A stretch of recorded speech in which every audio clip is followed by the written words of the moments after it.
Today we're doing a special podcast, a special version of the Cupid's Coach podcast, and it's revelations from two seasoned matchmakers. And today I'm interviewing one of my trusted colleagues. She's a real live professional matchmaker also, and she and I have been colleagues for over 10 years, mostly in Los Angeles is where we collaborate. And we have been generating introductions together. We have both attended so many dating industry conferences, and we get to see so much. And there's really no better way to illustrate for all of you what's working like magic for people out there in the dating trenches and, well, what it is that's causing so many people to fail in dating and to continue failing in dating. But this girl and I, we never give up. So we're going to share our insights with you together. We're going to let you see what we see, which is real life people out there navigating their way through the maze that dating is. Some are doing it well, some not so well. Some people cause our heads to turn sideways. Yeah, she and I both have dogs, and it's really cute when dogs' heads turn sideways. But when it's the matchmaker sitting at her desk watching real life people step into common dating traps, it's not so cute. So today, my guest is May Hui. You can find her at matchmakermay.com, matchmakermay.com. She's been doing singles events, speed dating events, and personal matchmaking since, as far as I can see, 2009, which is when she and I first met. So she has personally orchestrated thousands of first dates. And I'm so happy to have this chance to introduce you to her. Our businesses are different in that I have both male and female clients for matchmaking. May specializes specifically in gentleman clients and also Asian introductions. So welcome to the show, May Hui. Thank you for having me. I appreciate it. And I got that right? You work both with Asian introductions and specifically with men. Yes, correct. I work with any men who want to date Asian women. That is my niche market, and that's what I love to do for the past 10 and a half years, and also some singles events, like you said, speed dating and whatnot. But mainly the women join my database for free and get set up for free. So the men are the paying clients. And the men are specifically interested in Asian women, right? Correct. That is my focus. But of course, if I have a gentleman who is Caucasian and wants to meet Caucasian women, I have a huge database of non-Asian women as well. So I can help them out and just do a special search as well. However, I really want to focus on any men who want to meet Asian women starting now. Now, just out of curiosity, what percentage of those men who hire you meet Asian women? What percentage of those men are Asian themselves, and what percentage would you say are not? I would say 50% of the men are Asian men who want to meet Asian women, and probably 50% of non-Asian men want to meet Asian women. But they overlap. A lot of times, people who are open to meeting Asian are also open to meeting Caucasian and Latina. So I usually ask them for a second ethnicity, if you will, on their preference, not just solely search for one group of people. Yeah, I think that's smart. I always tend to look at it this way. The way the person has been doing dating hasn't yet delivered the intended results. So maybe if they are too narrowly focused, it is a good idea to broaden our perspective and consider the backup plan and try that hat on too and see if we don't find magic.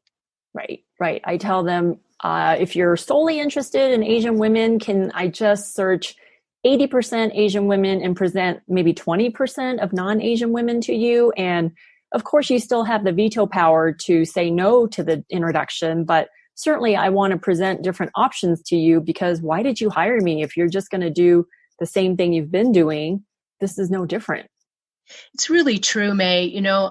I like to think of it as really with two different scenarios. One being the client knows himself or herself quite well.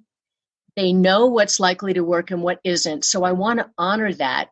And yet in the back of my mind, I'm always thinking, Yeah, but that doesn't work so far. So maybe we'll stretch just a little bit and see what happens. I have a really fascinating, beautiful Asian gentleman client that I worked with years ago, and he came to one of my recent events in Santa Monica. I just fell in love with him all over again. Such a great guy. And I found this amazing woman who's Asian, and I really wanted to make the introduction. And she said to me, no, no, I only date Caucasian men. And it was just an instant no. And I'm thinking, but how's that working for you, darling? Has it worked yet? Why not just give this guy a shot and see? Why do you think it is that somebody would just completely and totally not want to date their own ethnicity or their own type? A lot of women come to us and say, not attracted to Asian men because it reminds me of my brother or my cousin. And I'm like, come on, there's like billions of Asian Chinese men out there. How can they all remind you of your cousin or your brother or your father? So a lot of times it's that what they grew up with, they're not attracted to because they've seen it, they relate to it, and they just want something different. It's kind of like a blonde person wanting to date a guy who's not blonde because they're not, they just want something different. So I hear that a lot actually with the Asian women. They just don't find Asian men attractive, especially if it reminds them of their relatives. I see this a lot in the Jewish community as well. I've worked with so many Jewish people through the years, and sometimes it'll be a man who says to me, I just don't tend to click with Jewish women. Or a Jewish woman will say to me, I'm just never attracted to the Jewish guys. So, but it makes the match so much more challenging for us because if the other person, you know how it works. We go to the men first to make sure he's interested, he's attracted. And if he's not attracted or interested, we got nothing, right? Right. Yeah. So we're always fighting with fantasy. But part of what you're saying makes a lot of sense. The contrast, when we think about nature and how nature thrives, often it is contrast, like hybrids get created. And sometimes they're the most beautiful babies in the whole world that are created. One person's African Yes. American, the other person's not. One person's Asian, the other person's from Bolivia. I mean, it's just really fascinating to see how it all works out. Do you think it happens more, this exclusivity for people who are looking to have children, or do you see it also with people who are 40s, 50s, 60s? I think it's all across the board. I have some Jewish men who come to me. They married Jewish women for their first marriage, have the kids, pleased the parents. And now they're like, I want to date Asian. And I'm like, okay, do you have any Asian ex-girlfriends, ex-wives? No, I've always been attracted to Asian women. And because I'm going to pay for a service, that's who I want. I'm like, okay, well, tell me, can you tell the difference between Korean, Japanese, Chinese? No. So it's like, okay, so you really don't have experience, but you want to meet different cultures and different people. And that's fine and dandy. If you're going to start the second chapter of your life and you want to experiment, I suggest you date all across the board, all ethnicities, people who you thought you would never have anything in common with. You just don't know because everyone is so different. And I think that they're not giving themselves enough credit to be confident to date all across the board, because sometimes they're not comfortable with a different culture because they're not familiar with it, and they don't want to look like an idiot on a date if they're asking questions about their lives. Yep, so absolutely. Now, how many speed dating events would you say you have produced in all these years? Well, every time I host an event, I try to do 4 events on one day. So 4 times 4, 16 times 10, 160 at least. So that's a lot of speed datings, but it's so great because they get to meet 20 guys or 20 women at once. Like they pay a $50, $60 ticket price, but where else can you go to meet 15 to 20 women or men in one night? Just nowhere. Dates. Right. Nowhere. And hats off to you. I have produced several speed dating events, and personally, it's just exhausting. Not only setting it up, finding the right numbers of people, because you got to have gender balance, age balance, all of that. But then afterwards, there's an enormous amount of work because maybe Harry wants to meet Sally, but Sally doesn't want to meet Harry. And what do you do about that? So hats off to you for doing all that work all these years. Well, I have a lovely, lovely, lovely IT lady who helped me create a platform to do all that. So I also send the speed daters people who pick them that they overlooked. So I give them a second chance to rack their brain and see if they want to meet that person. So I call them second chance matches and also the mutual matches. So I do both and give them the most information about the speed dating that I can. love that. And I will do the same thing. It's part of the reason why I get exhausted even thinking about doing a speed dating event is I don't have that particular piece of technology that you created. So yeah, Harry wants to meet Sally. Sally's like, not so much.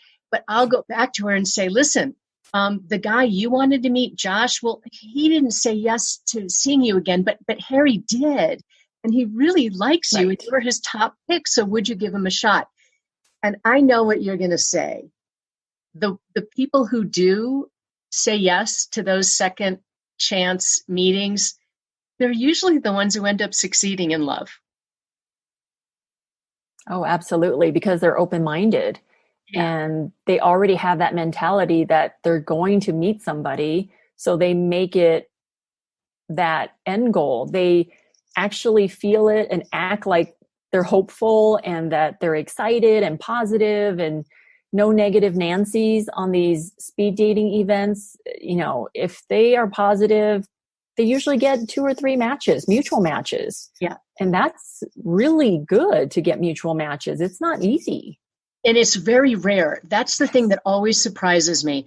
I do an event called Conversational Quickies, and it's similar, only we have people seated at tables 6 to 8, and then even men and women ideally. And then there's a rotation, so all the women get to meet all the men, and all the men get to meet all the women. And it's a really great concept.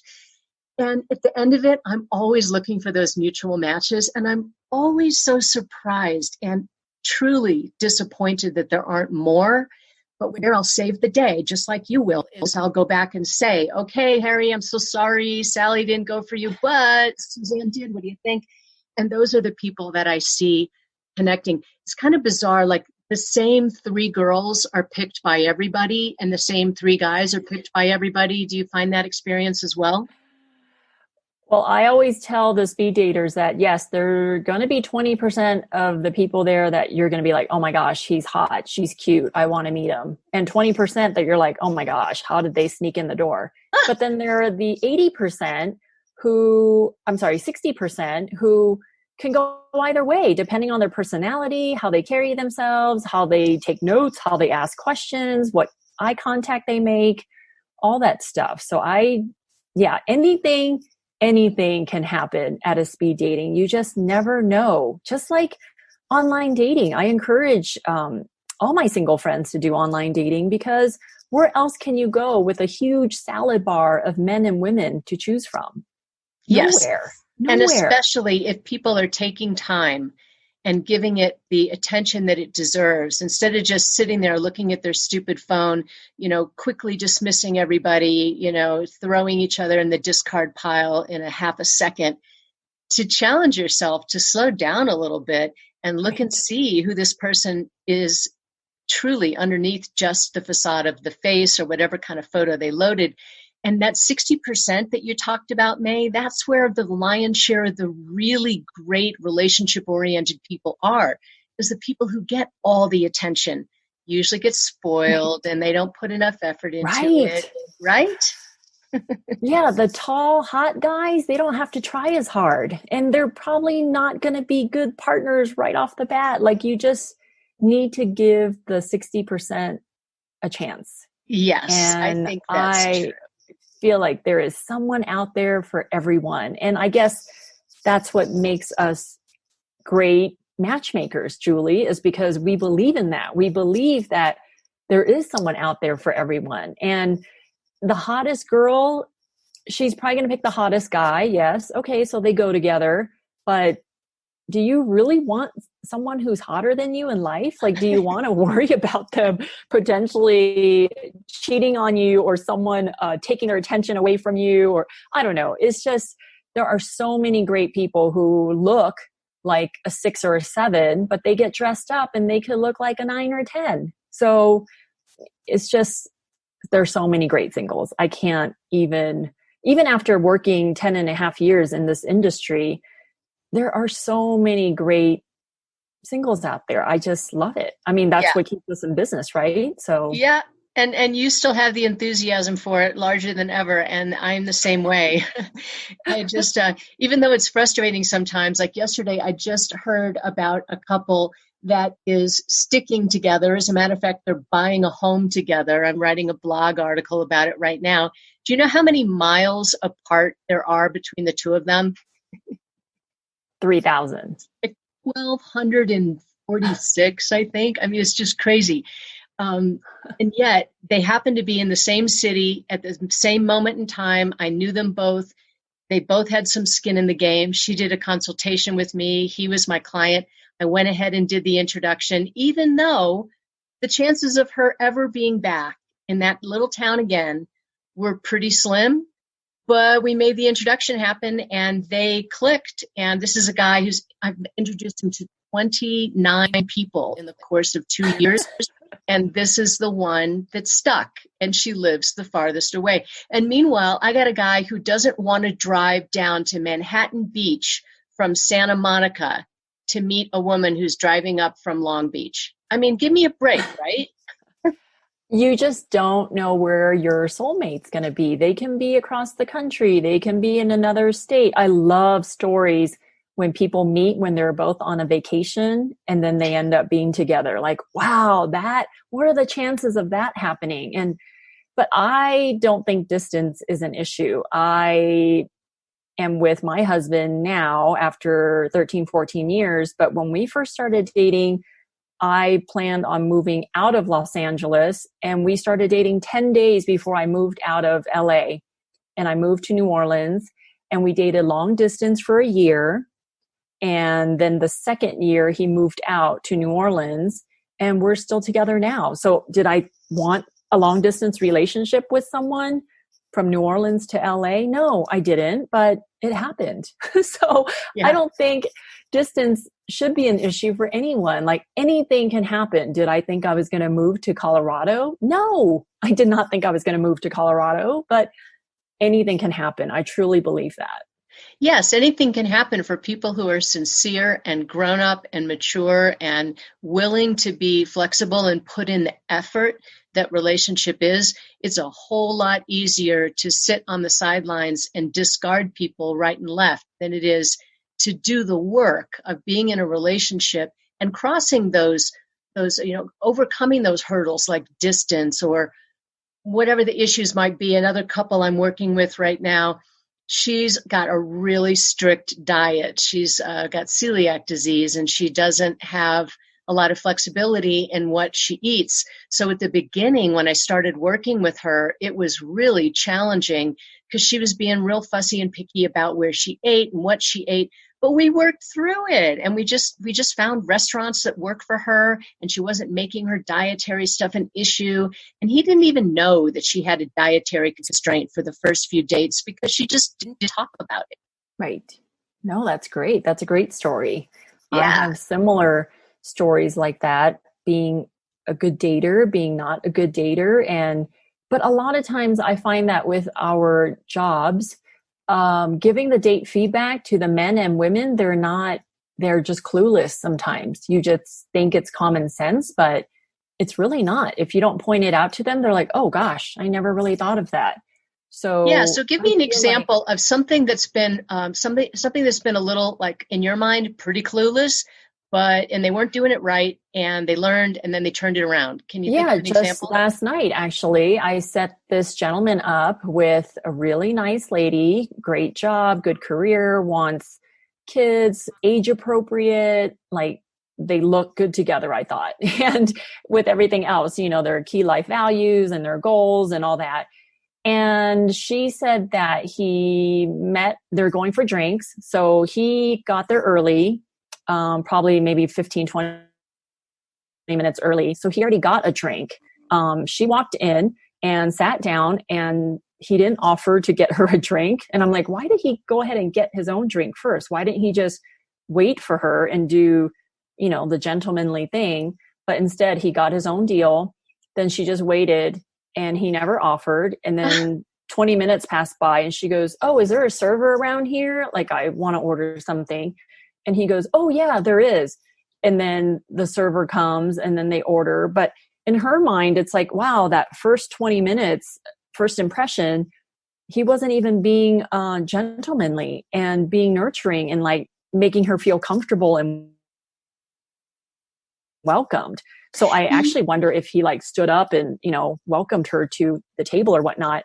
But when I pointed that out to him, he's like, oh, I didn't even think anything of that. I just thought, I come here often. I'm so comfortable. But that's the thing. You're so comfortable in that environment. You should make her feel comfortable, because she was definitely uncomfortable. Yeah. So I'm so glad you brought that scenario up, May, because I see this a lot, and I know you do too. A woman has a certain expectation, or he might be the one who has a certain expectation that things should go a certain way. And so they end up sort of sitting there waiting for it, like, isn't he going to ask me what I want to drink? Or in some cases, I saw this past week where the guy was waiting for her to offer to split the tab. He had an expectation that would be something that she would do. Right. Even though you and I both know that first dates, it's really a smart thing for the guy to just pick a place he's comfortable springing for and he should go for the tab. Right. So absolutely, in either situation, it shouldn't go 20 minutes before someone says something. Right. She should jump in and save the day and say, I'm thirsty. Do you see a server? Right. Yeah. But the different expectations on the date, maybe she was kind of testing him, like, well, is he going to ask? How long is it going to take? I don't know. I feel like sometimes the women test men on dates, and that might be a test. Yeah. And she's setting him up to fail. So instead of engaging in what's going on right there, she's sitting there thinking, well, how long is it going to be? It's been 10 minutes and he hasn't done it yet. And meanwhile, she's still single today, okay, because she didn't save the day. The thing I'm trying to impress upon people I'm working with these days is that women, we are so often the drivers of relationship. Maybe we have better manners. Maybe we were just, we're a little bit more sensitive to manners and appropriate behavior and all of that. I don't know about your husband, but Mr. Furman loves to talk with his mouth full. It's not good manners, right? Is that what Gil does? Oh my God. You're going to have to pay attention next time we're on a cruise ship together. It's so adorable because I've decided that it's adorable. Does it make me crazy sometimes? Yeah, but then I have to just kind of make it adorable and it doesn't derail me. There are so many things like that can happen on a first date. The guy doesn't jump up to get to offer her a drink. Or, some girls expect he's going to stand up when she gets to the table. He might show up 5 minutes late and she'll make an assumption in her mind that, oh, he's one of those guys who doesn't care about dating. It's easy to jump to a conclusion when we could give the person the benefit of the doubt. Yeah, just be a little bit more forgiving and use common sense. I feel like the common sense piece is missing because, for example, I know we had set up our mutual clients last week, and we remind the man to say hello to the woman, like say hello, text, just to say, hey, excited to meet you tomorrow, blah, blah, blah. And this woman was wondering when he was going to call her or text her. But your email to me was, well, just have her, send a quick text to say hello. It's like, yes, it's common sense. It's like, you don't have to wait for the guy to reach out to you. That's a classic example. Yeah. You and I are matchmakers who like to set up the first date completely because we don't want people to mess it up or misunderstandings or, the guy tries to call her and she's at the grocery store and she can't talk and she says, call me later. And it's so hard to get people together. So we do the back end work and we set the date. We send the confirmation email. We encourage him to send over a quick text that says, hey, May, see you Saturday. Looking forward to it. maybe a day or two goes by and he hasn't done that yet. Does that mean he doesn't care? No. Does that No. mean maybe he didn't realize that he was supposed to or whatever? Right. And she can save the day by I sending a know. text. Hey, John, I'm looking forward to seeing you on Saturday. I'll be there. Why is that against the rules?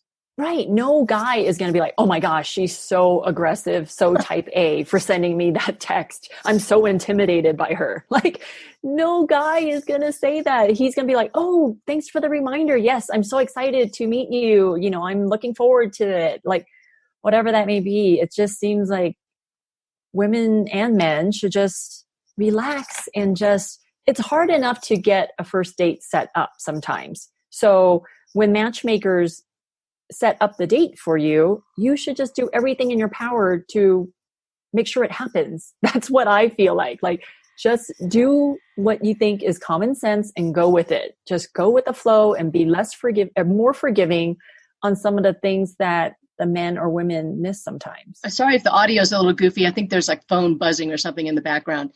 Anything else that you can share with us that you see on first date behavior or speed dating behavior that is just kind of duh, but people are not getting it?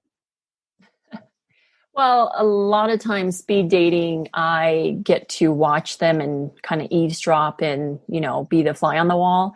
And it's interesting where the speed dating tables aren't that far apart. You know, you still see the person on your left, you see the person on the right.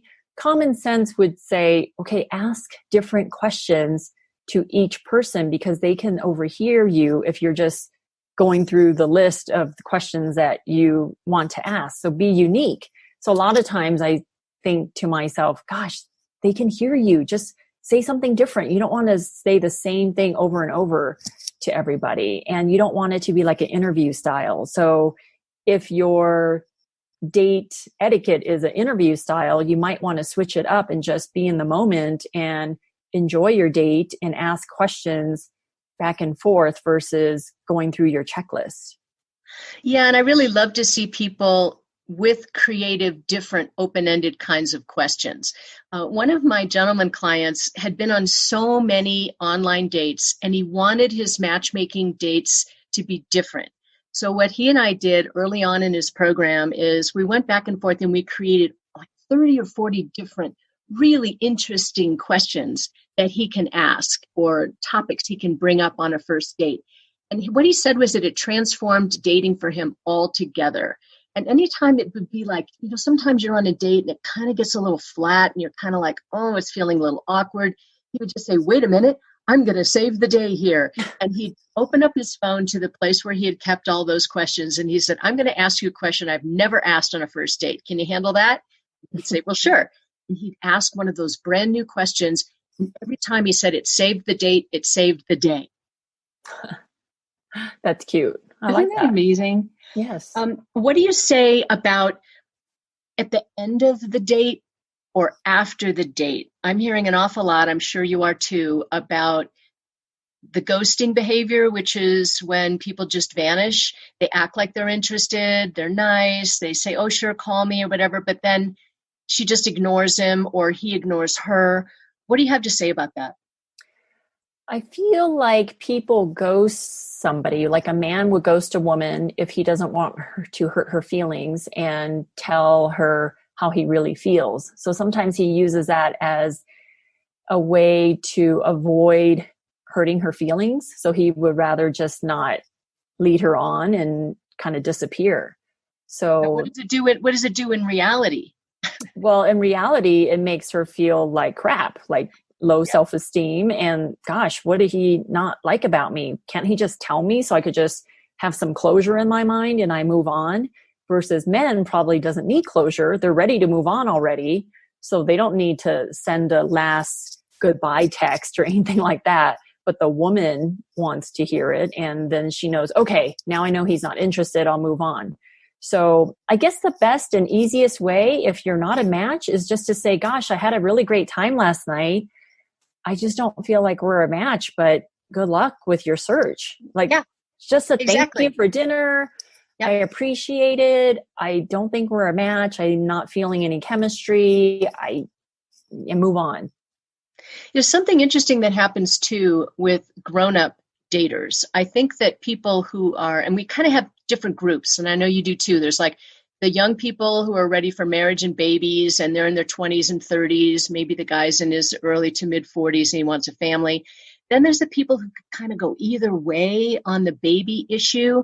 And then there are what I call the grown-ups, people who are typically 45 plus. They're not interested in having kids. That chapter's closed for them. And I find that that grown-up group tends to be a little bit more forgiving.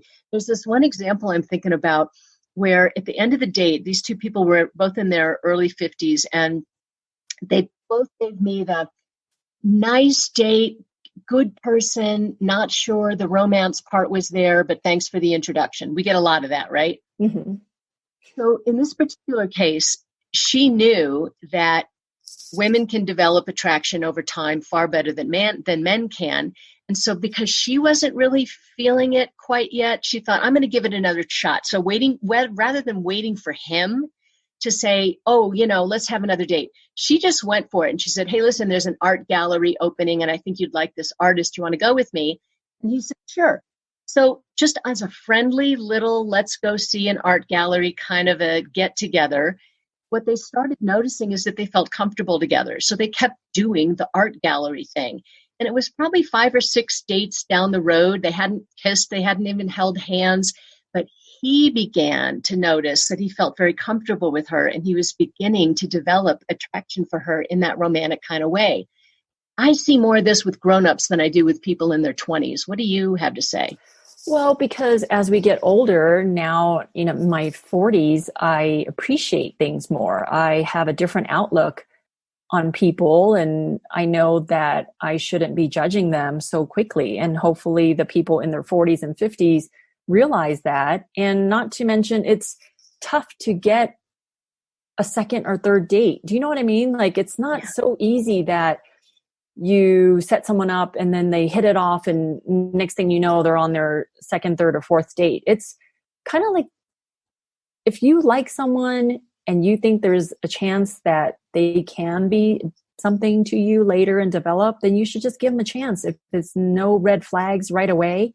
And I feel like the people who are young, because they have so many options, that they easily discard this person in front of them because they don't like to watch Game of Thrones or something. Like, their reasoning is not, where a 40 or 50 something year old would think. Like, their mentalities are different. So I feel like the 20s and 30s, they feel like they have so many options that they're just not giving them a chance. But when you're in your 40s, you're not meeting people at college. You're not meeting people at jobs. Your social circle is different. So you really don't take things for granted anymore. Yep. It's really sweet when love happens. For the young people, the naive, sweet, innocent love, I'm always delighted when I see that. But I have to say, when it happens for grown-ups, it's really, really touching for me. Mm-hmm. Tell me a story before I let you go of one of your success stories that you really like. Like, maybe you didn't think they'd connect and they did. Some story about a real life couple that connected that's inspirational to you. Actually, this couple connected a while back. They're actually married now. A gentleman came to us. I think he had 3 kids, and we kept setting him up with women who maybe just have 1 or 2 or none. And then I thought, man, let me try to look for women that is in the same boat as him. Because when there's a single person and they have 3 or 4 kids, it's really tough to set them up now, because people right away are like, ooh, that's a lot of kids. I'll date a guy or a girl with 1 or 2 kids, but 3 or 4, that's a lot. So anyway, I switched up my strategy. Instead of searching for women with 1 or 2 kids, I thought, well, let's look 3 or 4. So this one gal she had 3 kids. He has 3 kids. I set them up. Obviously, they also aligned with their hobbies and values and all that. But she was a little bit taller than what he liked. And you know how guys are sometimes a little bit paranoid about, they don't want women taller than them. And women also don't want men shorter than them. So I thought, well, you know what? They have enough in common, and hopefully they'll overlook the 1 or 2 inches, because no one ever said, oh my gosh, he's such a great partner because he's tall, So Right. I thought, okay, let's see if they're mature enough to overlook that part. And they did. And they loved the fact that they had so much in common with the 3 kids. They're all around the same age. And next thing you know, they actually got married within 6 months. Like when they knew, and they're still together. I still keep in touch with them. But that's an example of that probably wouldn't have happened if they were dating online, because online dating is so superficial with the height and, the kids and all that stuff. But because I recommended that he should meet her and I recommended him to her, they felt better. Like, okay, I'll trust May because she's never steered me wrong. So I love that story. Yeah. Thank you for sharing that. Yeah, it's like an example of, gosh, when you hire Julie, when you hire May, anything can happen if you just let it and be open-minded about it. And maybe when you're in your 40s and 50s, the height thing doesn't matter as much anymore, because you're not going to, maybe you wanted a tall husband because you wanted your kids to be tall. I don't know. But yeah, things like that. I definitely see that. And I want to really, those of you who are listening, who are kind of hung up on the height issue, I really hope this story hit home with you because like May said, I don't know one marriage that made it or didn't based on that the guy was 5 inches taller than she was. It's just not what causes love to stick or not to stick. So thank you for sharing that. So anybody who wants to reach you, May, if they want to get registered with you, if they want to do coaching or potentially matchmaking with you, how do they reach you? They can reach me at matchmakermay.com or my phone number is 310-867-0851. I'm based out of LA and Colorado, and I just love, love, love meeting anyone who want to date Asian women. So I have a bunch of them. Great. Well, Asian women are kind of hot right now. So